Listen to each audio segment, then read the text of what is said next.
आखिर एसडीएम निशा बांगरे के साथ हो ही गया खेल, क्योंकि प्रत्याशी का ऐलान होते ही इस्तीफा हो गया मंजूर। लेकिन अब इसे लेकर एक और ऐसी चीज सामने आई है जो कई लोगों को सोचने पर मजबूर कर चुकी है।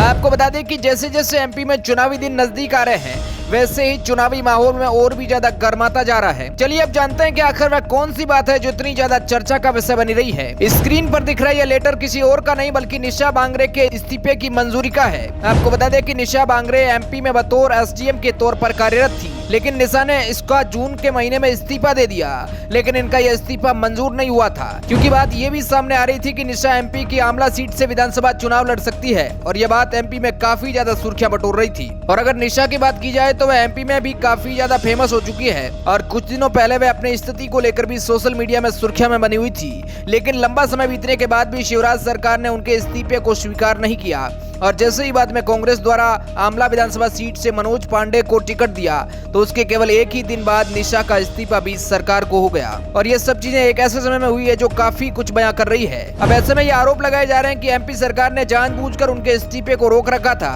अब हम आपको इस इस्तीफे को स्वीकार करने के आरोप के बारे में भी बताते हैं। इस लेटर को एक बार आप ध्यान से देखिए और इसकी बारीकियां समझिए। इस लेटर पर जो सबसे ऊपर तारीख लिखी है वह तारीख 23 अक्टूबर 2023 की है। इसका मतलब यह हुआ कि निशा बांगरे का इस्तीफा सोमवार को ही मंजूर हो गया था, लेकिन इससे पब्लिक में एक दिन बाद यानी मंगलवार 24 अक्टूबर 2023 को किया गया।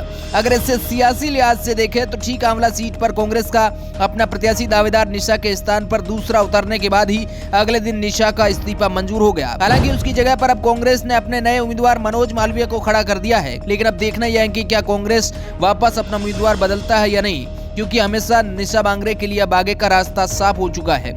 निशा का इस्तीफा स्वीकार होने के बाद कांग्रेस ने राज्यसभा सांसद और सीनियर एडवोकेट विवेक तन्खा ने ट्वीट कर इसकी जानकारी दी है। तन्खा ने अपने ट्वीट में लिखा है कि सुप्रीम कोर्ट और हाईकोर्ट के आदेश के पालन निशा बांगरे का त्यागपत्र मध्य प्रदेश शासन ने स्वीकार कर लिया है।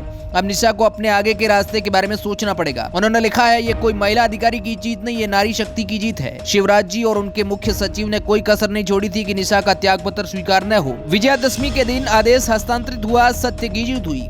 वही आमला से कांग्रेस प्रत्याशी मनोज मालवीय ने दैनिक भास्कर से कहा कि मैं पार्टी का सच्चा सिपाही हूं, पार्टी जो भी फैसला करेगी मंजूर होगा। मनोज ने टिकट बदलने जाने पर विरोध को लेकर कहा, अभी तो इस बात पर कोई औचित्य नहीं है। पार्टी ने मुझे अधिकृत तौर पर प्रत्याशी घोषित कर दिया है। मैं फॉर्म भरने की तैयारी कर रहा हूँ। जैसे ही अच्छा मुहूर्त मिलता है उस पर अपना नामांकन दाखिल करूंगा। वैसे इसे लेकर आपको क्या लगता है, क्या निशा को आमला सीट पर लड़ने का मौका दिया जाएगा या नहीं? अपनी राय कमेंट के माध्यम से जरूर बताएं। Bureau report, R media network.